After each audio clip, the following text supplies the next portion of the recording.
서리야담을 찾아주셔서 감사합니다. 항상 건강하시고 좋은 일만 가득하시길 기원할게요. 지금 구독하시고 바로 오늘 야담 들어보시죠. 고을에서 제일 가는 알부자 김진사 댁 마당은 서슬퍼런 고함 소리로 가득 차 있었습니다. 내 이놈, 칠복이, 이 밥버러지 같은 놈아, 내 놈 뱃속에는 거지가 들어앉았느냐, 아니면 아귀가 들어앉았느냐. 아침에 쇠죽 끓일 콩을 다 삶아 먹고도 모자라 점심에는 새참으로 내갈 보리밥까지 훔쳐먹어. 마당 한가운데에는 멍석이 깔려 있었고 그 위에는 더벅머리에 콧물을 훌쩍거리는 머슴 칠복이가 무릎을 꿇고 앉아 있었습니다. 칠복의 입가에는 아직도 훔쳐 먹다 들킨 보리밥 풀이 덕지덕지 붙어 있었지요. 아이고, 그게 아니라유. 배가 고픈 걸 어떡혀유. 소인 뱃속에 거지는 없고유. 그냥 장이 좀 길어서 그류.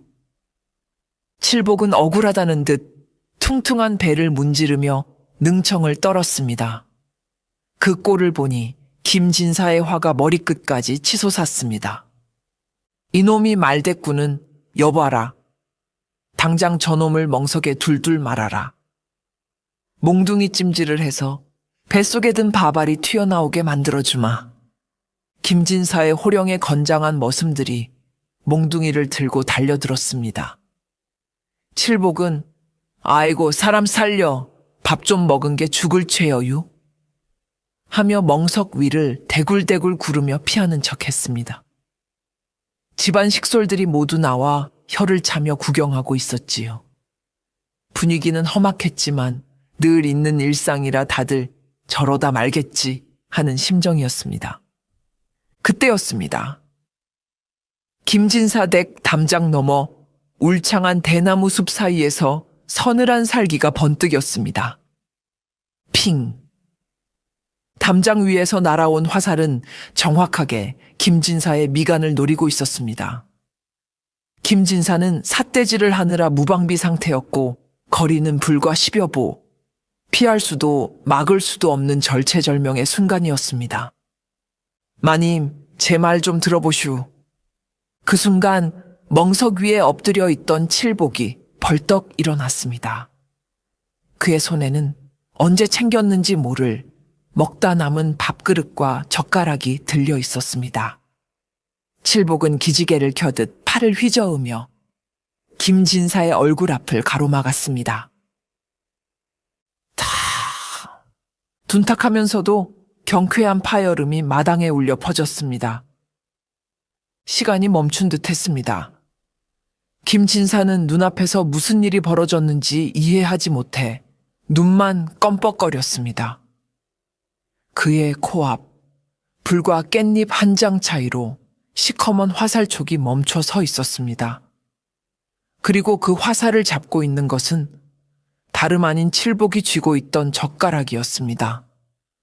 날아오는 화살을, 그것도 살수가 작정하고 쏜 암살용 화살을 밥 먹던 젓가락 사이로 파리 잡듯 낚아채 버린 것입니다. 화살의 깃이 파르르 떨리며 그 위력을 증명하고 있었지만 칠복의 손은 미동도 하지 않았습니다. 장내는 찬물을 끼얹은 듯 고요해졌습니다. 몽둥이를 들고 있던 머슴들은 입을 딱 벌린 채 얼어붙었고 옥분이와 참모들은 비명조차 지르지 못했습니다. 칠복은 젓가락 사이에 끼인 화살을 짐짓 신기하다는 듯 요리조리 돌려보았습니다. 그리고는 콧물을 훌쩍 들이마시며 김진사를 향해 해벌쭉 웃었습니다. 어우 마님, 파리가 꽤 크네요. 하마터면 마님 이마에 앉을 뻔했어요. 제가 잡았으니께 보리밥 훔쳐 먹은 건 이걸로 퉁치면 안 될까요? 그의 말투는 여전히 어눌하고 바보 같았지만 젓가락에 들린 화살은 결코 바보의 장난감이 아니었습니다. 김진사는 다리에 힘이 풀려 툇마루에 주저앉았습니다. 식은땀이 등줄기를 타고 흘러내렸습니다. 방금 전까지 자신의 목숨이 저승문턱을 넘다 돌아왔다는 사실이 믿기지 않았습니다.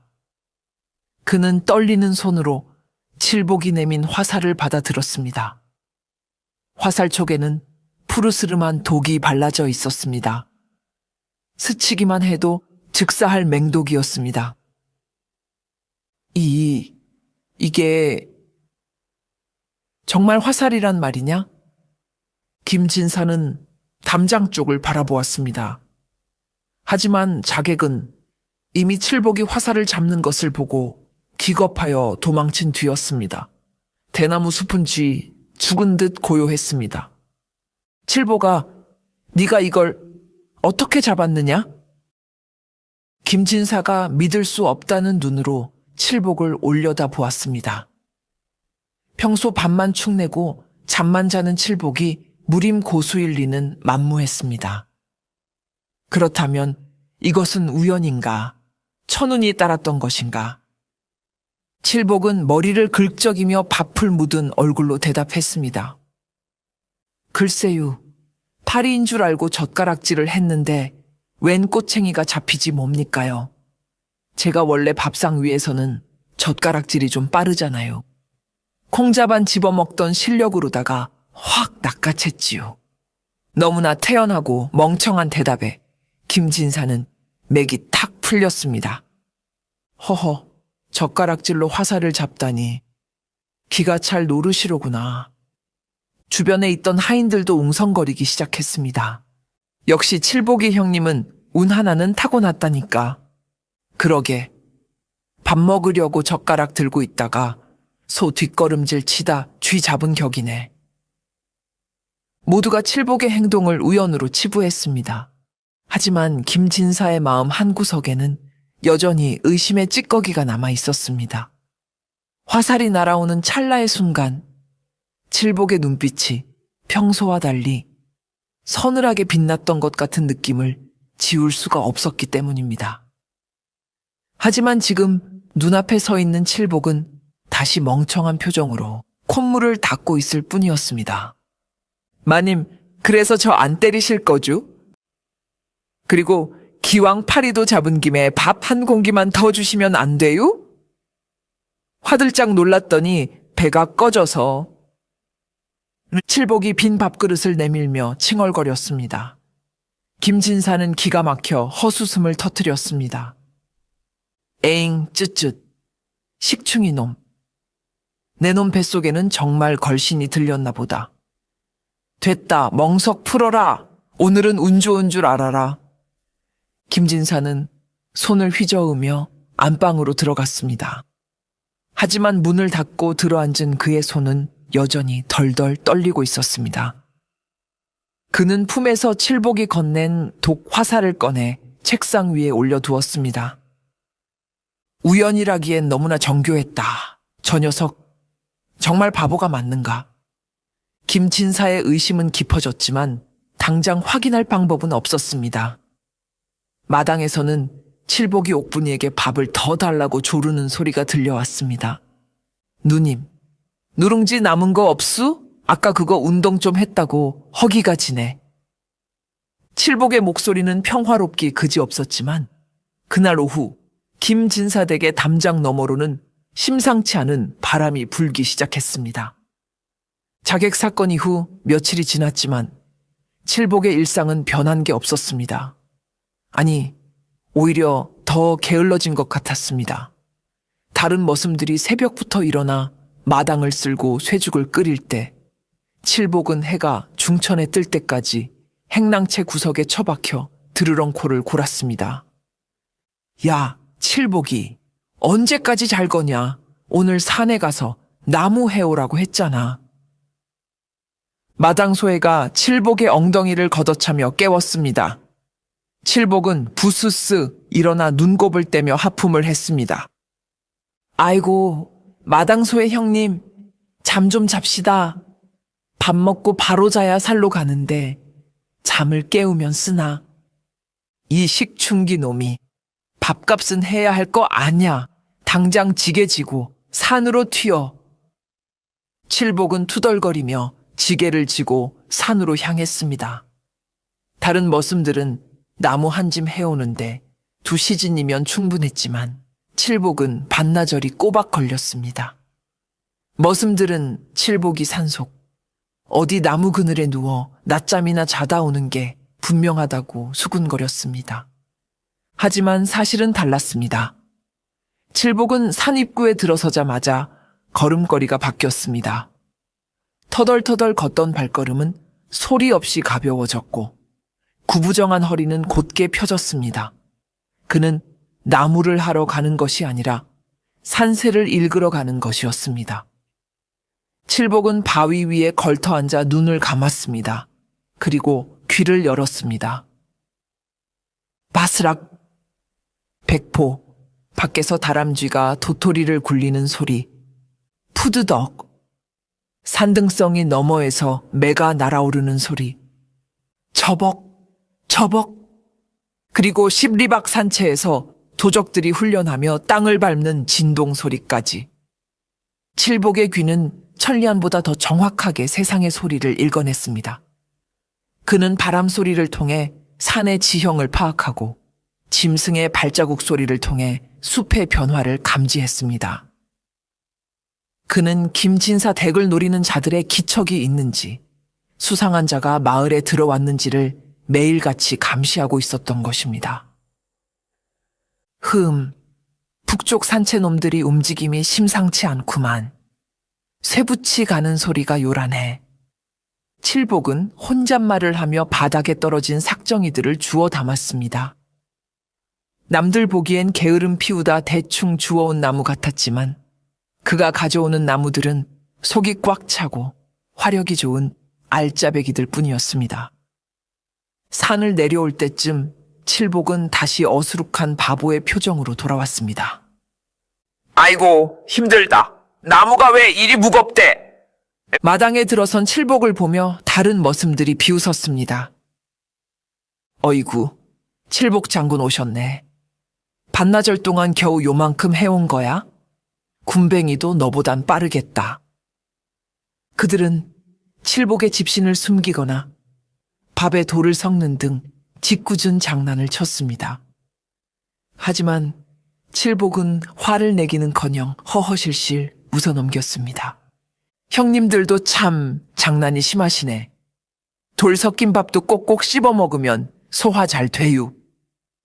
그의 바보 같은 모습에 머슴들은 혀를 차며 돌아섰습니다. 칠복은 그들의 뒷모습을 보며 눈을 가늘게 떴습니다. 자신의 정체를 숨기기 위해서는 천하의 바보가 되어야 했습니다. 그것이 멸문지화에서 살아남은 마지막 생존자의 처세술이었습니다. 김진사 댁의 부엌을 책임지는 참모 옥분이는 칠복에게 유일하게 따뜻한 사람이었습니다. 그녀는 과부로 혼자 살며 칠복을 보면 죽은 동생 생각이 난다며 늘 챙겨주었지요. 칠복아, 여기 누룽지 긁어놨다. 애들 몰래 먹어라. 아이고, 누님밖에 없네요. 복 받으실 거예요. 칠복은 옥분이가 주는 누룽지를 오독오독 씹어 먹으며 행복해했습니다. 옥분이는 그런 칠복을 보며 안쓰러워했습니다. 그러던 어느 날 밤이었습니다. 옥분이는 장독대에 간장을 뜰어 나왔다가 뒷마당 구석에서 이상한 소리를 들었습니다. 탁탁! 규칙적으로 무언가 부딪히는 소리였습니다. 옥분이는 호기심에 소리 나는 쪽으로 살금살금 다가갔습니다. 그곳에는 칠복이가 서 있었습니다. 달빛 아래 선 칠복의 모습은 평소와 달랐습니다. 굽은 등이 펴져 있었고 표정은 진지했습니다. 칠복은 발밑에 있는 작은 돌멩이를 주워 들었습니다. 그리고는 허공을 향해 가볍게 손목을 튕겼습니다. 피용. 돌멩이는 바람 소리를 내며 날아갔습니다. 그리고 100발자국도 더 떨어진 감나무 꼭대기, 아주 가느다란 썩은 가지 하나를 정확하게 맞췄습니다. 뚝! 가지가 부러져 바닥으로 떨어졌습니다. 옥분이는 입을 틀어 막았습니다. 어둠 속에서 그것도 저 먼 거리에 있는 작은 가지를 돌멩이 하나로 맞히다니. 그것은 고계단에서도 보기 힘든 신기였습니다. 칠복은 다시 돌멩이를 주워 던졌습니다. 이번에는 날아가는 나방을 맞췄습니다. 나방은 흔적도 없이 사라졌습니다. 옥분이는 인기척을 내고 말았습니다. 칠복아? 칠복이 화들짝 놀라 돌아보았습니다. 순식간에 그의 표정이 다시 바보스럽게 일그러졌습니다. 어이구, 깜짝이야. 누님, 안 주무시고 여기서 뭐 해유? 너 방금 뭐 한 거니? 돌 던지는 솜씨가. 아, 그거유? 심심해서 돌팔매질 좀 했는데 손이 미끄러졌나 봐유. 감이 먹고 싶어서 던졌는데 엉뚱한 가지만 부러졌네. 에헤헤. 칠복은 머리를 긁적이며 너스레를 떨었습니다. 하지만 옥분이는 속지 않았습니다. 방금 본 칠복의 눈빛은 낮에 밥 더 달라고 칭걸거리는 그 멍청한 눈빛이 아니었습니다. 칠복아, 너 혹시 바보인 척하는 거니? 옥분이의 조심스러운 물음에 칠복의 눈동자가 잠시 흔들렸습니다. 하지만 그는 곧장 콧물을 들이마시며 대답했습니다. 무슨 소리래유? 제가 바보인 척할 머리가 어딨어유? 진짜 바본데. 누님, 저 배고파유. 밥 좀 줘유. 김진사 댁에서 50리 떨어진 험준한 산악지대. 깎아지른 절벽 위에 흑풍채라는 산적 소굴이 있었습니다. 이곳의 두목인 흑풍은 잔혹하고 교활하기로 소문난 자였습니다. 그는 단순한 산적이 아니라 병법과 지략에 능한 전략가이기도 했습니다. 흑풍은 호랑이 가죽이 깔린 의자에 앉아 부하가 가져온 지도를 들여다보고 있었습니다. 지도에는 김진사 댁의 구조가 상세하게 그려져 있었습니다. 김진사 댁 곳간에 재물이 산처럼 쌓여 있다지? 예, 두목님. 이번 가을 추수가 워낙 좋아 쌀가마니가 넘쳐난답니다. 게다가 진사놈이 뇌물로 쓰려고 모아둔 금괴도 상당하다고 합니다. 부하의 보고에 흑풍의 눈이 번들거렸습니다. 좋아. 이번 목표는 김진사다. 하지만 그 집은 담장이 높고 머슴들이 많아 힘으로만 뚫기엔 피해가 클 것이다. 안에서부터 무너뜨려야지. 흑풍은 손가락으로 탁자를 두드렸습니다. 쥐새끼를 한 마리 들여보내라. 진사놈이 풍수지리에 미쳐 산다지. 그 점을 이용하는 거다. 며칠 뒤 김진사 댁에 도포 자락을 휘날리는 낯선 풍수쟁이가 찾아왔습니다. 그는 긴 수염을 쓰다듬으며 대문 앞을 서성거렸습니다. 허허, 이 집안에 검은 기운이 가득하구나. 곧 큰 화가 닥치겠어. 그 말을 들은 김진사가 버선발로 뛰어나왔습니다. 김진사는 평소 명당과 풍수에 집착하여 집안의 숟가락 위치 하나까지 풍수를 따지는 위인이었습니다. 아니, 도사님, 그게 무슨 말씀이십니까? 화란이요. 풍수쟁이로 위장한 흑풍의 첩자는 심각한 표정으로 혀를 찼습니다. 집터는 좋으나 기의 흐름이 막혔소. 뒷산의 기운이 집으로 들어와야 하는데 무언가가 그 길을 막고 있구려. 이대로 두면 재물이 샌드백 터지듯 빠져나가고 피바람이 불 것이요. 김진사는 사색이 되었습니다. 어찌해야 합니까? 비방을 알려주십시오. 방법은 하나요. 곳간을 활짝 열어 재물의 기운을 순환시키는 액땜 구슬하고 무엇보다 뒷산에 있는 저 늙은 소나무를 베어버려야 하오. 저 나무가 바로 집안의 숨통을 조이는 흉물이라오. 첩자가 가리킨 것은 김진사 댁 뒷산에 서 있는 수백 년 된 거대한 소나무였습니다. 그 나무는 대대로 김진사 가문을 지켜온 수호목이었습니다. 하지만 공포에 질린 김진사의 귀에는 첩자의 말이 진리처럼 들렸습니다. 알겠습니다. 당장 베어버리겠습니다. 흑풍의 계략은 치밀했습니다. 수호목을 베어내어 집안 사람들의 심리적 방어선을 무너뜨리고 굿판을 벌여 대문을 활짝 열게 만든 뒤 들이닥칠 속셈이었습니다. 다음 날 김진사는 인부들을 불러 모아 뒷산에 소나무를 베라고 지시했습니다. 톱과 도끼를 든 인부들이 산으로 올라가자 마당을 쓸던 칠복이 기겁하며 달려왔습니다. 나으리, 안 돼유. 저 나무 베면 큰일 나유. 칠복은 김진사의 바짓가랑이를 잡고 매달렸습니다. 그의 얼굴은 평소의 바보 같은 표정이 아니었습니다. 진심으로 겁에 질린 절박한 표정이었습니다. 칠복은 산세를 읽을 줄 알았습니다. 저 소나무는 단순히 오래된 나무가 아니라 산의 지기를 잡아주고 산사태를 막아주는, 그리고 무엇보다 삿된 기운을 막아주는 천연의 방패였습니다. 그 나무가 사라지면 산의 기운이 흉하게 변해 짐승들이 마을로 내려오고 나쁜 기운이 집안으로 들이닥칠 것임을 본능적으로 알고 있었습니다. 이 밥벌어진 놈이 어디 감히 주인의 앞길을 막아 썩 비키지 못해. 김진사는 칠복을 발로 걷어찼습니다. 나으리, 제발유. 저 나무에는 신령님이 살고 계셔유. 저걸 베면 호랑이가 내려오고 도둑이 끌어유. 제발 다시 생각해 주세요. 칠복은 바닥에 뒹굴면서도 김진사의 다리를 놓지 않았습니다. 그의 눈에는 눈물이 그렁그렁했습니다. 하지만 이미 풍수쟁이의 말에 홀린 김진색의 칠복의 말은 미친 소리로밖에 들리지 않았습니다.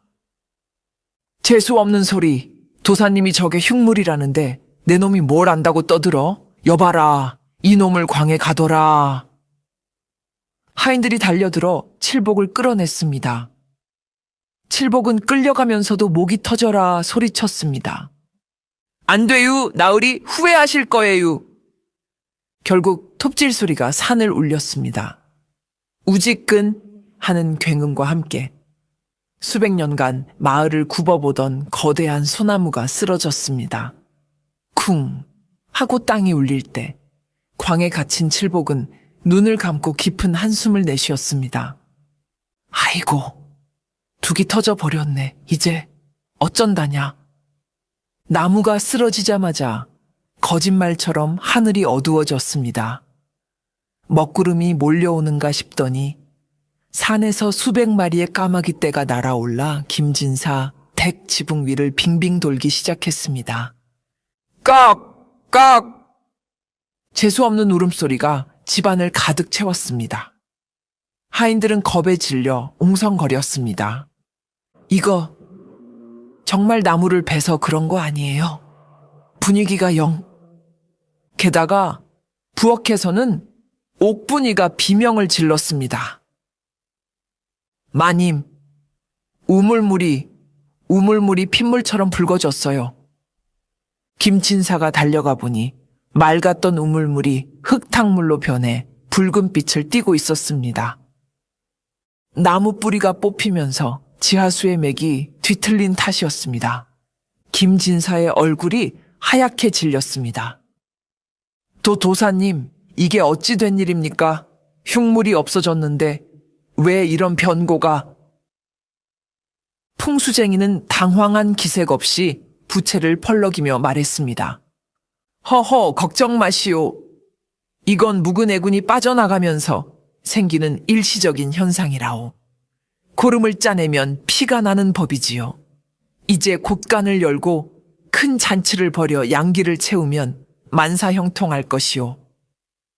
그의 능수능란한 거짓말에 김진사는 안도했습니다. 아, 그렇군요. 역시 도사님은 용하십니다. 김진사는 하인들을 독촉했습니다.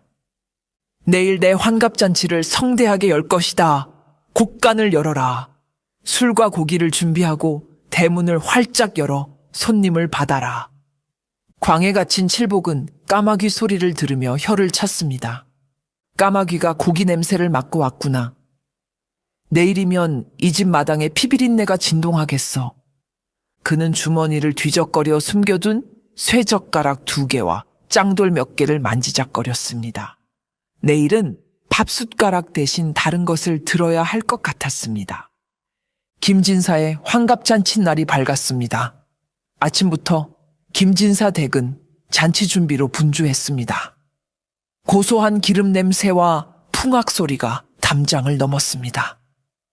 김진사의 명대로 대문은 활짝 열려 있었고 동네 사람들은 물론 지나가던 나그네들까지 불러들여 술과 음식을 대접했습니다. 자자 많이들 드시오. 오늘은 좋은 날이니.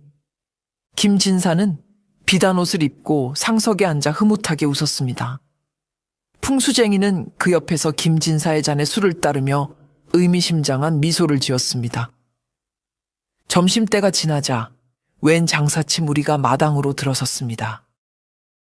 등에는 보찜을 지고 허리에는 전대를 찬 건장한 사내들이었습니다. 좋기 50명은 되어 보였습니다. 지나가던 상단입니다만 잔칫날이라 하여 들렀습니다. 술 한 잔 얻어 마실 수 있겠습니까? 선두에 선 사내가 굵은 목소리로 물었습니다.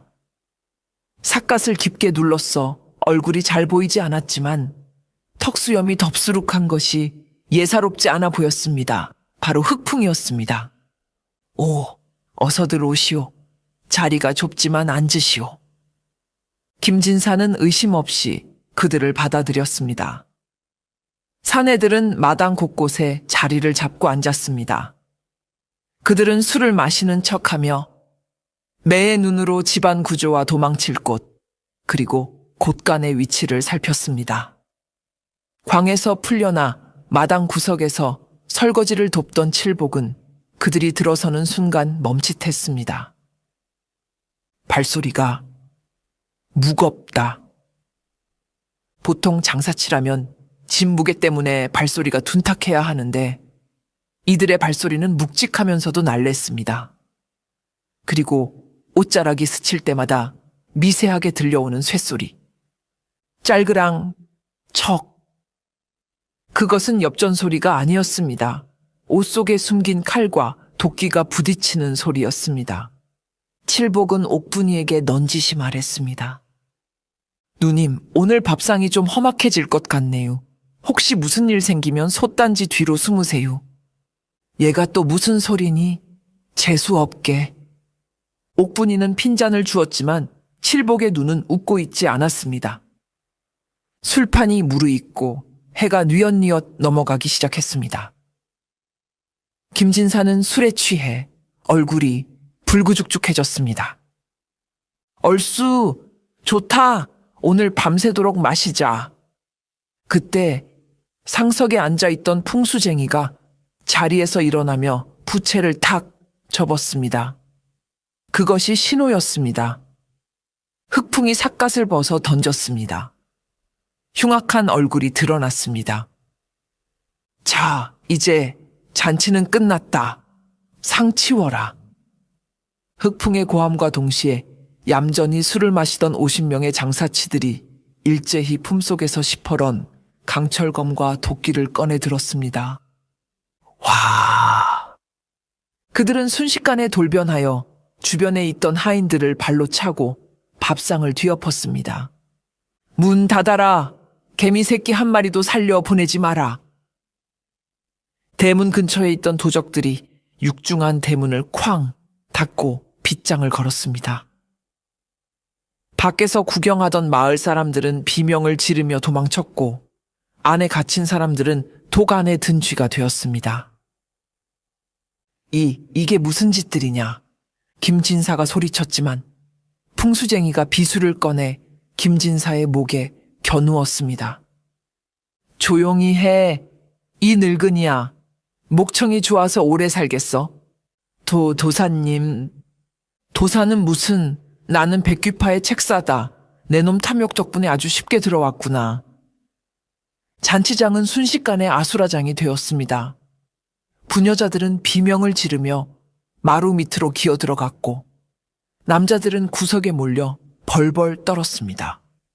도적들은 닥치는 대로 집기를 부수고 사람들의 폐물을 빼앗기 시작했습니다.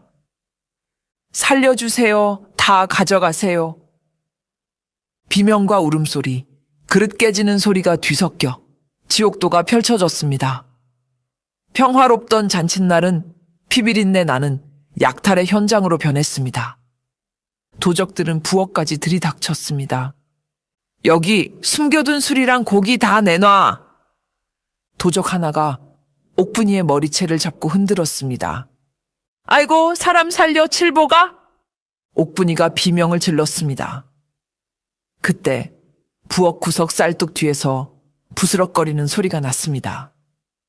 칠복이었습니다.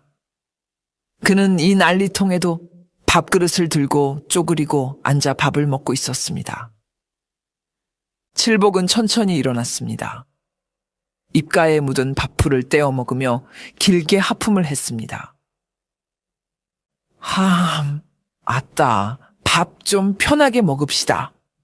남의 잔치상 없는 건 어디서 배운 버르장머리래. 그의 목소리는 너무나 태연하고 나른해서 도적은 순간 당황했습니다. 뭐야, 이 병신은? 죽고 싶어? 도적이 칼을 휘두르며 칠복에게 다가왔습니다. 밥맛 떨어지게 쓰리. 누님, 눈 좀 감고 계셔요. 먼지 나니께. 칠복은 밥그릇을 내려놓고 기지개를 켜듯 팔을 쭉 뻗었습니다. 굽었던 등이 우두둑 소리를 내며 펴졌습니다. 그의 눈빛에서 바보스러움이 사라지고 날카로운 정광이 스쳤습니다. 귀찮지만 밥값은 해야지. 부엌 칼을 든 도적 하나가 칠복을 향해 맹렬하게 달려들었습니다. 죽어라. 옥분이는 비명을 지르며 눈을 가렸습니다. 하지만 칠복은 피하거나 막을 생각도 하지 않았습니다. 그저 발밑에 굴러다니던 엄지손가락만한 조약돌 하나를 툭 하고 발로 차올려 손에 잡았습니다. 에잉, 귀찮게 시리. 거기 좀 서봐요. 칠복은 손목을 가볍게 튕겼습니다. 팔을 크게 휘두르는 것도 아니었습니다. 그저 밥상 위에서 파리를 쫓듯 무심한 동작이었습니다. 피융. 바람을 가르는 소리가 날카롭게 허공을 갈랐습니다. 달려오던 도적은 무엇이 날아오는지조차 보지 못했습니다. 퍽! 둔탁한 타격음과 함께 도적의 고개가 뒤로 젖혀졌습니다. 이마 한가운데에 시퍼런 멍이 들며 혹은 핏줄이 터져 피가 흘러내렸습니다. 으억! 도적은 비명도 지르지 못하고 허수아비처럼 뒤로 벌러덩 나자빠졌습니다. 그런데 돌멩이의 위력은 거기서 끝이 아니었습니다. 도적의 이마를 맞고 튕겨나간 돌멩이는 그 뒤에 있던 장독대 항아리를 향해 날아갔습니다. 와장창, 커다란 간장 항아리가 산산조각이 났습니다. 검은 간장이 바닥으로 쏟아져 내렸습니다. 사람들은 그 광경을 보고 입을 다물지 못했습니다. 사람의 머리를 맞고 튕겨나간 돌이 항아리를 깰 정도라니. 대체 처음에 던질 때 얼마나 큰 힘이 실려 있었다는 말입니까? 아이고, 아까운 간장. 누님, 저거 나중에 제가 다 치울게요. 칠복은 혀를 차며 쓰러진 도적을 발로 슬쩍 밀어보았습니다. 도적은 이미 기절해 흰자위를 보이고 있었습니다. 야, 너희들. 밥 먹을 땐 걔도 안 건드린다는데 예의가 없어. 예의가. 칠복이 짐짓 엄한 표정을 지으며 꾸짖자 주위에 있던 다른 도적들이 주춤거렸습니다. 방금 무슨 일이 일어났는지 이해할 수가 없었기 때문입니다. 그저 돌멩이 하나였는데 칼든 장정이 나가떨어지다니. 저놈 뭐야? 돌을 던졌어? 조심해! 보통 놈이 아니야! 도적들이 긴장하며 포위망을 좁혀왔습니다. 다 같이 덤벼 돌멩이 몇 개 던진다고 겁먹을 것 같으냐? 도적 대장의 부하가 소리치자 대여섯 명의 도적들이 한꺼번에 칠복에게 달려들었습니다. 칼과 도끼, 몽둥이가 사방에서 날아들었습니다. 칠복은 아따, 성질들 급하네 라고 중얼거리며 마당에 널려있던 콩 바구니를 발로 찼습니다. 촤르르륵! 노란 메주콩들이 허공으로 흩뿌려졌습니다. 칠복의 손이 보이지 않을 정도로 빠르게 움직였습니다. 그는 허공에 뜬 콩알들을 손가락으로 튕겨냈습니다. 타타타타탁. 콩알들은 마치 살아있는 총알처럼 날아갔습니다. 악! 내 눈! 으악! 손목이야! 달려들던 도적들이 비명을 지르며 뒹굴었습니다. 어떤 놈은 눈을 맞고 쓰러졌고 어떤 놈은 칼을 쥔 손목 혈자리를 정확히 맞아 무기를 떨어뜨렸습니다. 콩알 하나가 사람의 급소를 가격하니 쇠구슬보다 더 무서운 흉기가 되었습니다. 칠복은 멈추지 않았습니다.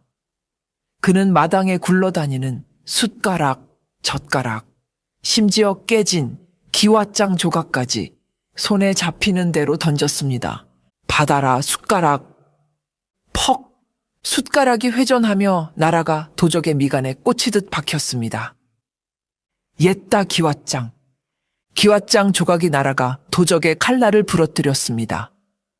칠복은 제자리에 가만히 서서 한 발자국도 움직이지 않았습니다. 그저 팔만 휘두를 뿐이었습니다.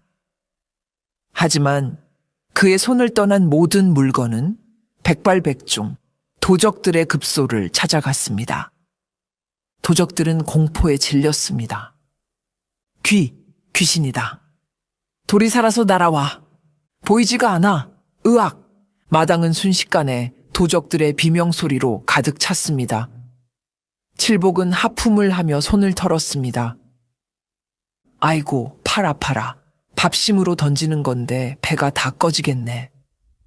그의 주변에는 접근조차 못하고 쓰러진 도적들이 수두룩했습니다. 옥분이와 김진사 가족들은 마루 밑에서 이 믿을 수 없는 광경을 넋을 잃고 바라보고 있었습니다.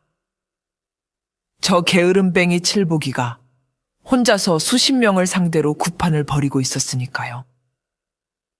부하들이 추풍낙엽처럼 쓰러지자 뒤에서 지켜보던 두목, 흑풍의 얼굴이 일그러졌습니다.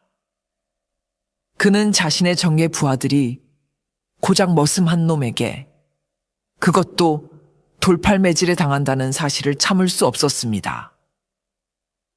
비켜라, 쓸모없는 놈들. 흑풍이 고함을 지르며 앞으로 나섰습니다. 그는 등 뒤에 메고 있던 거대한 쌍도끼를 꺼내 들었습니다. 시퍼런 날이 선도끼는 보기만 해도 오금이 저릴 정도로 흉흉했습니다. 내 놈, 정체가 뭐냐? 그 솜씨는 단순히 돌 던지기로 배운 게 아니다. 흑풍이 살기 등등한 눈으로 칠복을 노려보았습니다. 칠복은 바지춤을 추스르며 해벌쭉 웃었습니다. 저요? 저는 그냥 밥 많이 먹는 머슴인데요. 돌 던지기는 어릴 때 새 쫓다가 좀 배웠슈.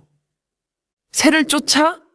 사람 뼈를 부러뜨리는 게 새 쫓는 솜씨라고 나를 능멸하려 드는구나. 흑풍은 분노하여 땅을 박차고 달려들었습니다. 거구의 몸집이었지만 움직임은 날쌔습니다. 죽어라. 흑풍이 쌍도끼를 휘둘렀습니다. 바람을 가르는 소리가 묵직했습니다. 칠복은 짐짓 놀란 척하며 뒤로 물러섰습니다. 어이쿠, 살려주세요. 도끼날이 칠복의 옷자락을 스치고 지나갔습니다. 옷깃이 베어져 나갔습니다. 김진사는 비명을 질렀습니다. 칠복아, 조심해라. 그제야 김진사는 칠복의 뒷모습을 제대로 보았습니다. 평소 구부정하던 허리가 꼿꼿하게 펴져 있었고 어깨는 떡 벌어져 있었습니다.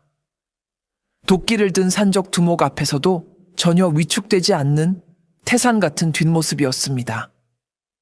김진사는 깨달았습니다. 자신이 구박하던 그 식충기 머슴이 실은 이 집안을 지키고 있는 거대한 수호신이었다는 것을. 흑풍은 만만치 않은 상대였습니다. 그는 칠복이 돌을 던질 틈을 주지 않기 위해 끊임없이 몰아붙였습니다. 게다가 그는 비열한 수법도 서슴지 않았습니다. 이거나 먹어라! 흑풍이 발로 흙먼지를 차올렸습니다. 자욱한 먼지가 칠복의 시야를 가렸습니다. 안 보인다, 비겁한 놈! 옥분이가 소리쳤습니다. 흑풍은 그 틈을 타 도끼를 횡으로 휘둘렀습니다. 칠복의 허리를 두 동강 낼 기세였습니다. 하지만 칠복은 당황하지 않았습니다. 그는 오히려 눈을 지그시 감았습니다. 쉭! 바람소리가 들렸습니다. 도끼날이 공기를 가르는 미세한 파열음, 흑풍의 거친 숨소리, 발이 땅을 딛는 마찰음, 근육이 움직이는 소리까지. 칠복의 귀는 세상의 모든 소리를 잡아내어 머릿속에 지도를 그렸습니다.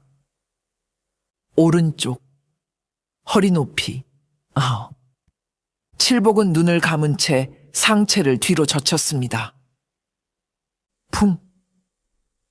도끼날이 칠복의 배 위를 깻잎 한 장 차이로 스쳐 지나갔습니다. 흑풍이 헛손질의 중심을 잃은 순간 칠복은 눈을 감은 채로 정확하게 발을 뻗어 흑풍의 발목을 걸었습니다. 어딜 봐유? 여기 있는디. 쿠당탕! 천하의 흑풍이 흙바닥에 처박혔습니다. 그는 믿을 수 없다는 표정으로 고개를 들었습니다. 내 놈, 눈을 감고 피했느냐? 먼지가 들어가서유, 눈이 따가워서 좀 감았슈. 근데 아저씨 숨소리가 워낙 커서 어디 있는지 다 알겠구먼유. 황소마냥 씩씩거리니 원. 칠복은 귀를 후비며 깐죽거렸습니다. 흑풍은 수치심에 얼굴이 붉어지다 못해 검게 변했습니다. 청력의 달인, 소리만으로 세상의 기척을 읽는 경지, 그것이 칠복의 진짜 무기였습니다. 흑풍은 이성을 잃었습니다.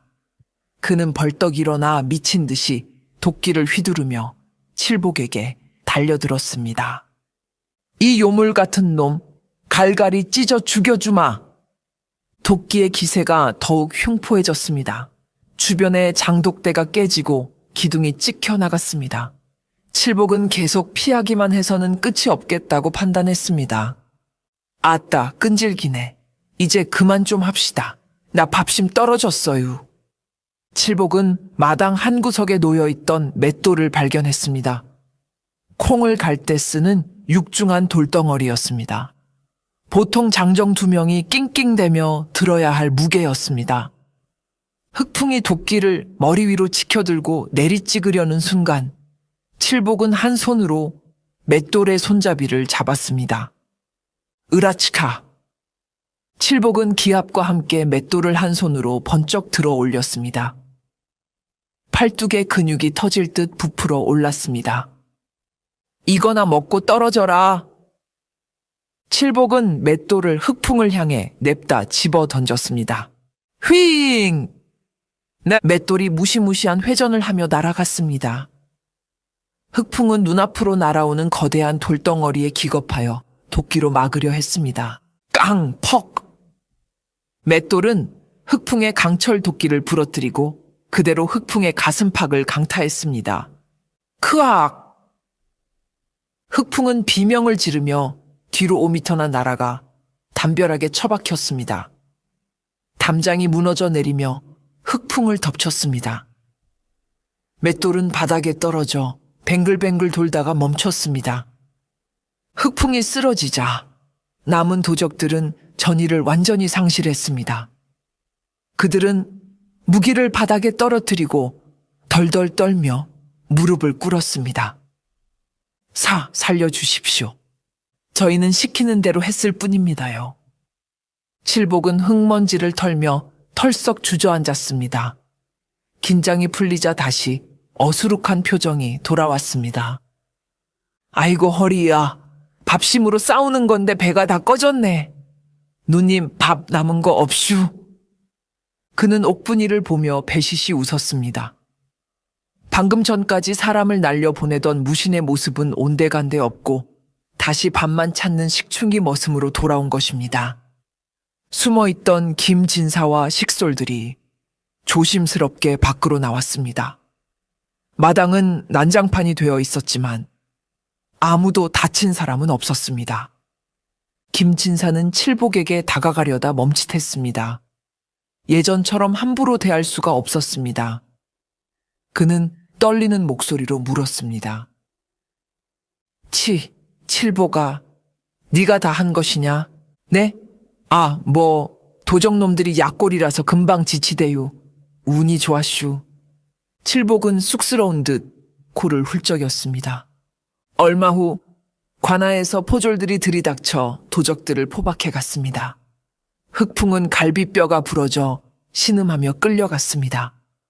상황이 정리되자 김진사는 칠복을 사랑방으로 불렀습니다. 칠복아, 아니 자네, 정체가 뭔가? 김진사는 정중하게 물었습니다. 머슴에게 하대를 하지 않고 존대를 쓴 것입니다. 칠복은 잠시 망설이다가 깊은 한숨을 내쉬며 입을 열었습니다. 속여서 죄송합니다, 나으리. 제 본명은 최무성이라 합니다. 최무성? 설마. 10년 전 영모로 몰려 멸문당한 훈련대장 최영감의 예, 그분의 막내 아들입니다. 김진사는 깜짝 놀라 입을 다물지 못했습니다. 칠복은 무관 명문가의 후손이었던 것입니다. 가문이 멸망할 때 저는 겨우 목숨만 건져 도망쳤습니다. 살기 위해서는 이름을 버리고 무예를 숨겨야 했습니다. 멍청한 바보로 살아야만 추적자들의 눈을 피할 수 있었으니까요. 그래서 이 댁에 들어와 머슴 노릇을 하며 숨죽이고 살았습니다. 칠복의 눈에 그동안의 서름과 한이 스쳐 지나갔습니다. 낮에는 바보 흉내를 내고 밤에는 홀로 돌을 던지며 무예를 연마했던 그 고독한 시간들. 하지만 오늘 도적놈들이 이 집안 식구들을 해치려는데 더 이상 숨어있을 수만은 없었습니다. 비록 머슴살이였지만 나으리와 누님은 저를 거두어 주신 은인이시니까요. 칠복의 고백을 들은 김진사의 눈에서 눈물이 주르륵 흘러내렸습니다. 그는 자리에서 일어나 칠복의 앞에 무릎을 꿇고 큰 절을 올렸습니다. 아이고 나으리, 왜 이러세요? 칠복이 놀라 김진사를 일으키려 했지만 김진사는 고개를 들지 않았습니다. 내가 눈이 삐었었네. 귀한 분을 몰라보고 짐승처럼 부리고 구박했으니 내 죄가 하늘을 찌르네. 자네가 아니었으면 우리 식구는 오늘 다 죽은 목숨이었어. 자네가 진정 이 집안의 수호신일세. 용서하게. 제발 용서하게. 김진사는 진심으로 참회했습니다. 칠복이 자신을 구해준 것뿐만 아니라 그동안 자신이 저지른 모진 언행들이 뼈저리게 후회되었기 때문입니다. 일어나세요, 나으리. 저는 괜찮아요. 밥만 많이 주셨으면 됐죠, 뭐. 칠복은 김진사를 부축해 자리에 앉혔습니다. 문 밖에서 엿듣던 옥분이도 다른 하인들도 모두 눈시울을 붉혔습니다. 집안의 천덕꾸러기가 사실은 가장 귀한 영웅이었다는 사실에 모두가 가슴 뭉클해했습니다. 다음 날 아침, 칠복은 보찜을 쌌습니다. 그의 정체가 드러난 이상 더 이상 이곳에 머물 수는 없었습니다. 소문이 퍼지면 예전의 정적들이 다시 그를 노릴 수도 있었고, 그러면 김진사 댁에도 폐가 될 것이기 때문입니다. 떠나려고. 옥분이가 다가와 물었습니다. 그녀의 손에는 김이 모락모락 나는 주먹밥 보따리가 들려 있었습니다. 예, 누님. 이제 제 길을 가야죠. 세상이 좀 잠잠해졌으니 어딘가에서 제 힘을 쓸 곳이 있겠지요. 가지 마라, 칠복아.